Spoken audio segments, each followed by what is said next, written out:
Have you ever stood next to a truly massive ship and just wondered, how in the world do you even begin to build something that big? Well, today, we're going to pull back the curtain and show you exactly how these steel giants go from a simple drawing to a floating fortress.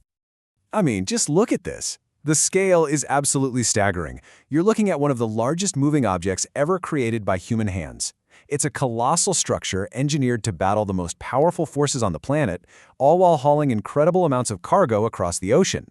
But here's the really mind-bending part. All of this three-dimensional marvel, this fortress of steel, it starts its life as just a few simple lines on a page.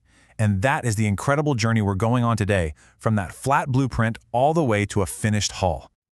To really get how we build ships today, we've got to take a quick step back in time.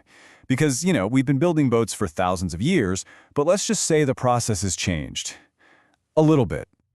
On the one hand, you have this amazing feat of early engineering, an Egyptian vessel from way back in the 4th century BCE.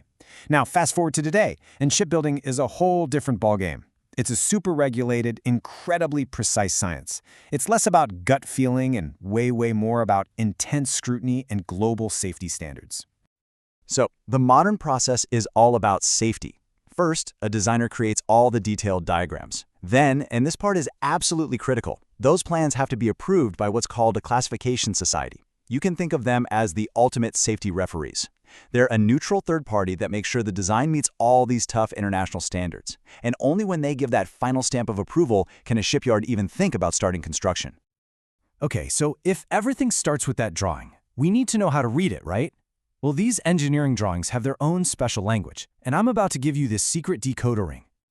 Engineers basically look at a ship from three main angles. You've got the plan view, which is like a bird's eye view, looking straight down from above. Then there's the side view, or profile, which shows you its length. And finally, the elevation view. For that one, just imagine slicing the ship in half like a loaf of bread to see its width and height. Now for that secret code I promised. It's actually really simple.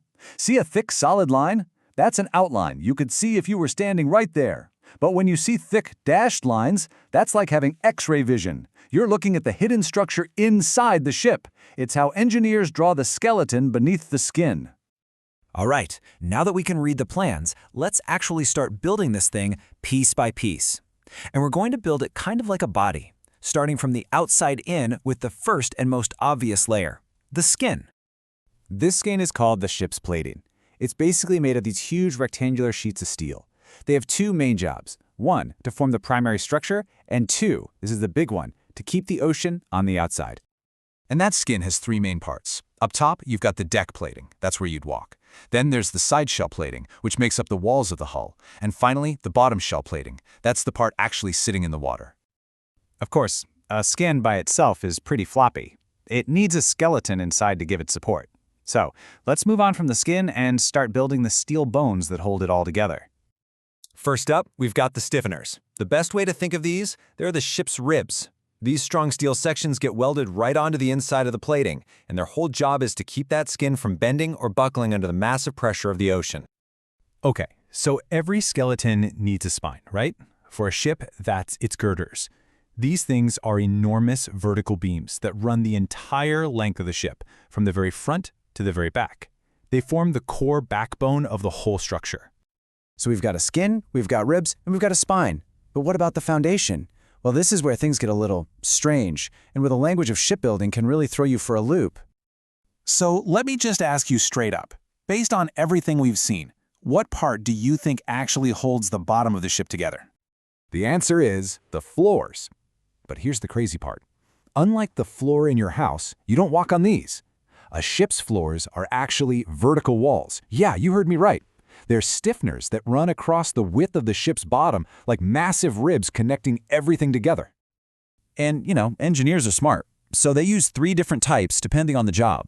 You've got solid floors, which are solid sheets of steel for maximum strength or to seal off a section.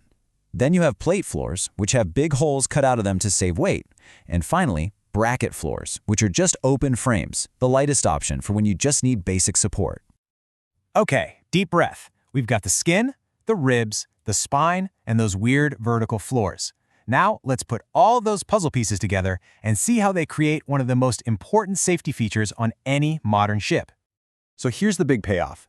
When you combine that outer bottom plating with the long girders running front to back, and then you add those transverse floors running side to side, you get this incredibly strong, boxy, almost honeycomb-like structure. And this is called the double bottom. Why does this matter so much? Well, the double bottom is, for all intents and purposes, a second hull. It's a huge safety feature. If the ship runs aground and the outer hull gets torn open, this inner layer is designed to stay intact. It protects the cargo, and more importantly, it can prevent the ship from sinking. It's a brilliant, life-saving design. And there you have it. We've actually done it. We've gone from just a few lines on a page, solid lines for what you see, dashed lines for what's hidden, to understanding how they build this complex, three-dimensional fortress of steel that's designed to survive out on the open ocean. And it really all boils down to this.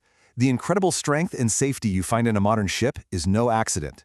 It's the direct result of a brilliant, systematic, and carefully planned design process where every single component has a critical job to do. So the next time you see a ship gliding across the horizon, I hope you see more than just its outer hull. I hope you'll actually picture that amazing, hidden skeleton of girders and stiffeners, and yes, even those vertical floors holding it all together. Will you think about that engineering masterpiece doing its job right there beneath the waterline?